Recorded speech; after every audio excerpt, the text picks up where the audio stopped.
ഇപ്പോൾ ഓസ്ട്രേലിയയിലെ സിഡ്നിയിൽ പ്രധാനമന്ത്രി നരേന്ദ്രമോദി ഇന്ത്യൻ സമൂഹത്തെ അഭിസംബോധന ചെയ്യുകയാണ്. തത്സമയം communication minister Michelle Rollet,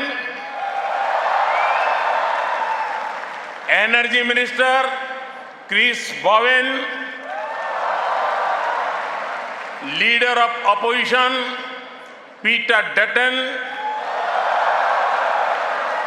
assistant foreign minister Tim Watts, New South Wales के उपस्थित मंत्रिमंडल के सभी आदरणीय सदस्य, पैरामाटा से सांसद सदस्य डॉक्टर एंड्रयू चार्ल्टन, यहां उपस्थित ऑस्ट्रेलिया के सभी सांसद सदस्य, मेयर, डिप्टी मेयर, काउंसिलर्स और ऑस्ट्रेलिया में रह रहे प्रवासी भारतीय जो आज इतनी विशाल संख्या में उपस्थित हुए हैं, आप सबको मेरा नमस्कार।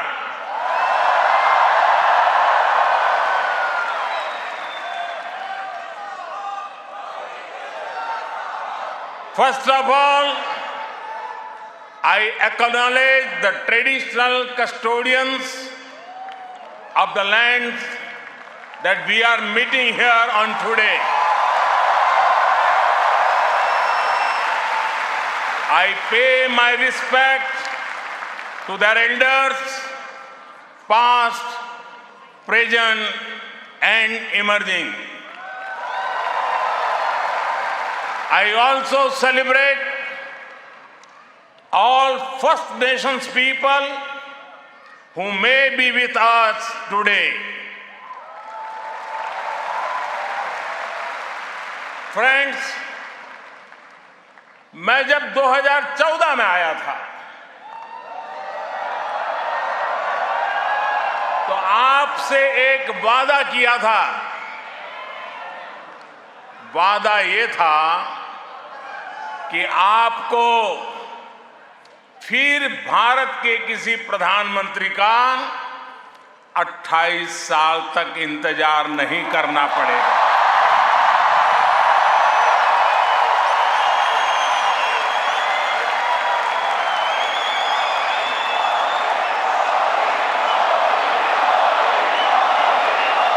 तो लीजिए, यहां सिडनी में इस ऐना में मैं फिर हाजिर हूं और मैं अकेला नहीं आया हूं।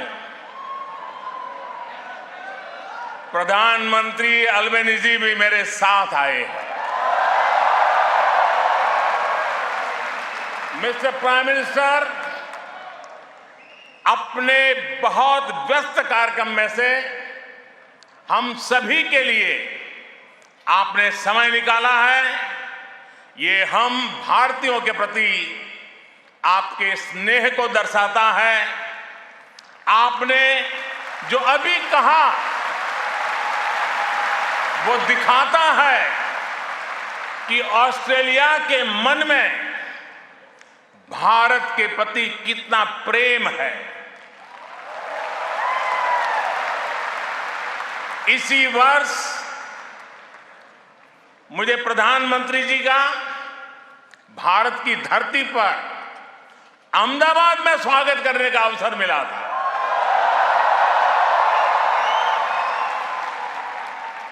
आज उन्होंने यहां लिटिल इंडिया के फाउंडेशन स्टोर को अनवील करने में मेरा साथ दिया है। मैं उनका बहुत बहुत आभार व्यक्त करता हूं। Thank you my friend Anthony.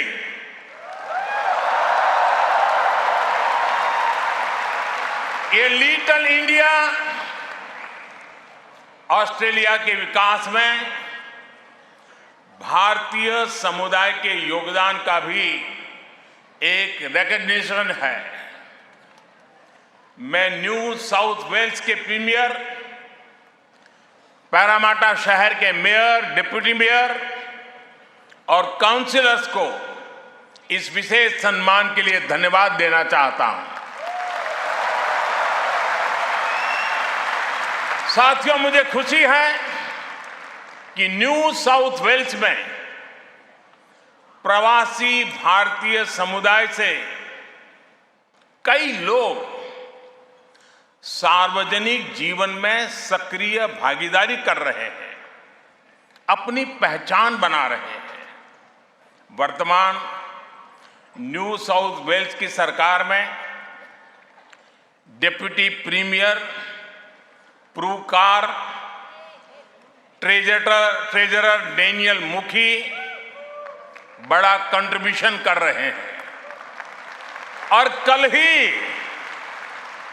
कल ही भाई समीर पांडे पैरामाटा के लॉर्ड मेयर चुने गए हैं। मैं सबका अभिनंदन करता हूं, बहुत बहुत बधाई देता हूं। साथियों, आज जब पैरामाटा में यह सब हो रहा है, तभी ये जानकारी भी आई है कि पश्चिमी ऑस्ट्रेलिया के पर्थ शहर में भारतीय सैनिक नयन सिंह सैलानी के नाम पर सैलानी एवेन्यू बनाया गया है। उन्होंने पहले विश्व युद्ध में ऑस्ट्रेलिया की फौज के लिए लड़ते हुए वीर गति प्राप्त की थी। इस सम्मान के लिए मैं पश्चिमी ऑस्ट्रेलिया के नेतृत्व का आदरपूर्वक अभिनंदन करता हूं। साथियों, एक समय था जब कहा जाता था कि भारत ऑस्ट्रेलिया के संबंधों को 3C डिफाइन करते हैं, ऐसा पहले कहा जाता था। ये कौन से 3C हैं? कॉमनवेल्थ, क्रिकेट और करी।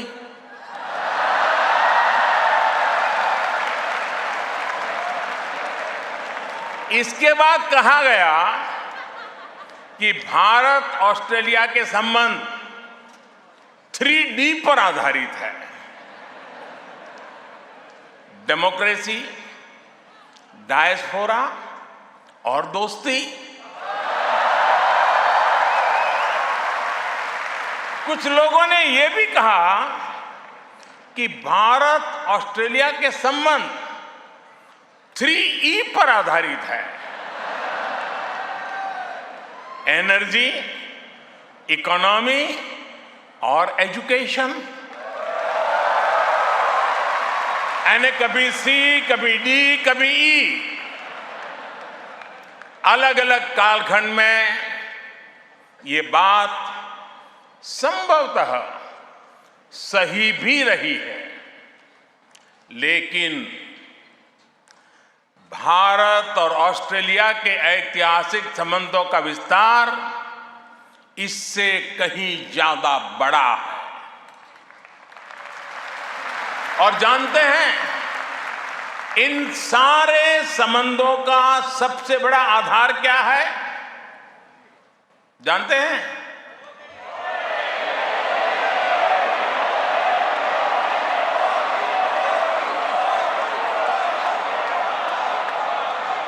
जी नहीं,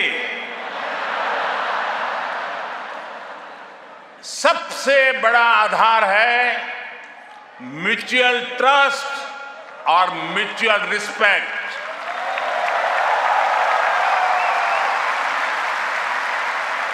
ये म्यूचुअल ट्रस्ट और म्यूचुअल रिस्पेक्ट सिर्फ भारत ऑस्ट्रेलिया के डिप्लोमेटिक रिश्तों से विकसित नहीं हुआ है।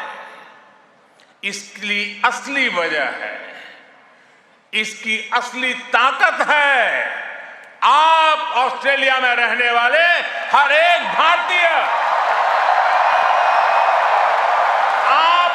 असली ताकत है। इसकी असली वजह है ऑस्ट्रेलिया के 2.5 करोड़ से ज्यादा सिटीजन्स। साथियों, हमारे बीच भौगोलिक दूरी जरूर है, लेकिन हिंद महासागर हमें आपस में जोड़ता है। हमारी जीवन शैलियां भले अलग अलग हो, लेकिन अब योगा ये भी हमें जोड़ता है। क्रिकेट से तो हम ना जाने कब से जुड़े हुए हैं, लेकिन अब टेनिस और फिल्में भी हमें जोड़ रही है। हमारे यहां खाना बनाने का तरीका भले अलग अलग है, लेकिन अब मास्टर शेफ हमें जोड़ता है।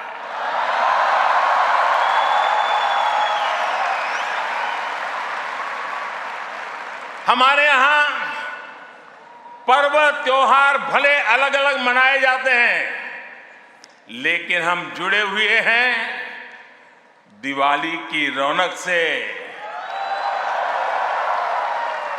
बैसाखी के जश्न से।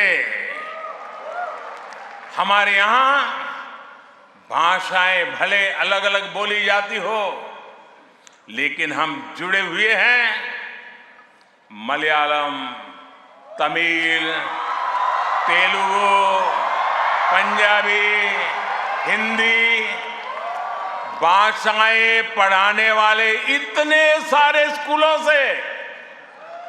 साथियों, ऑस्ट्रेलिया के लोग, यहां के निवासी इतने विशाल हृदय के हैं, दिल के इतने अच्छे और सच्चे हैं कि भारत की इस विविधता को खुले दिल से स्वीकारते हैं।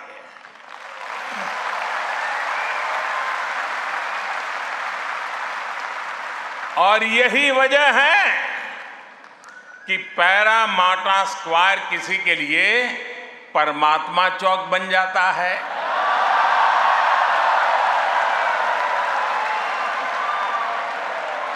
विक्रम स्ट्रीट भी विक्रम स्ट्रीट के रूप में मशहूर हो जाती है, और हैरिस पार्क कई लोगों के लिए हरीश पार्क हो जाता है।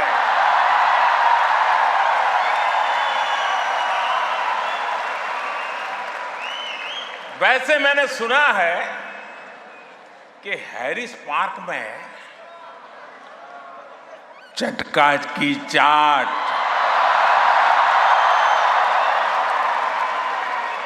जयपुर स्वीट्स की जलेबी, उसका तो कोई जवाब ही नहीं है। मेरी आप सबसे रिक्वेस्ट है, आप लोग कभी मेरे मित्र पीएम एल्बनीज़ी को भी वहां जरूर ले जाइएगा। और साथियों, जब खाने की बात चली है और चाट की बात चली है, तो लखनऊ का नाम आना भी स्वाभाविक ही है। मैंने सुना है सिडनी के पास लखनऊ नाम की जगह भी है, लेकिन मुझे पता नहीं वहां भी चाट मिलती है क्या।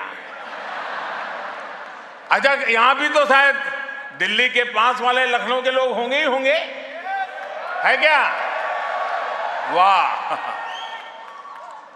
वाकई Delhi street, Bombay street, Kashmir Avenue, Malabar Avenue जैसी कितनी ही सड़कें यहां ऑस्ट्रेलिया में आपको भारत से जोड़े रखती है।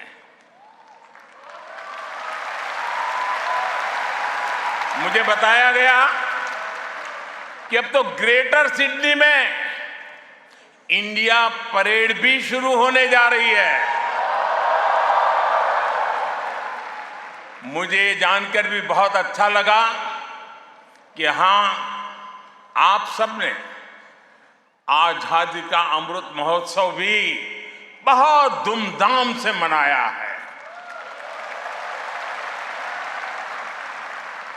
यहां की कई सारी सिटी काउंसिल में बहुत सारे कार्यक्रम किए गए। सिडनी ओपेरा हाउस जब तिरंगे की रोशनी से सराबोर हुआ तो यहां हर भारतीय का दिल खुश हो गया। हिंदुस्तान में भी जय जयकार हो रहा था। और इसके लिए मैं न्यू साउथ वेल्स गवर्नमेंट का विशेष तौर पर आभार व्यक्त करता हूं। साथियों,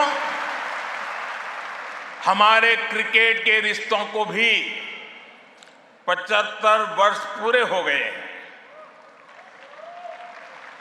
क्रिकेट की फील्ड पर मुकाबला जितना रोचक होता है, उतनी ही गहरी ऑफ द फील्ड हमारी दोस्ती है। इस बार तो ऑस्ट्रेलिया की अनेक विमेन क्रिकेट प्लेयर भी पहली बार भारत में आईपीएल खेलने आई थी।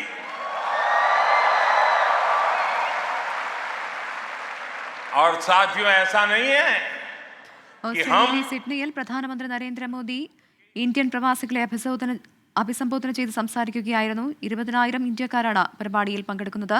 3 ദിവസത്തെ സന്ദർശനത്തിനായി പ്രധാനമന്ത്രി ഓസ്ട്രേലിയയിൽ എത്തിയതാണ്. സിഡ്നിയിൽ നിന്നുള്ള തത്സമയ ദൃശ്യങ്ങളാണ് പ്രേക്ഷകർ കണ്ടത്.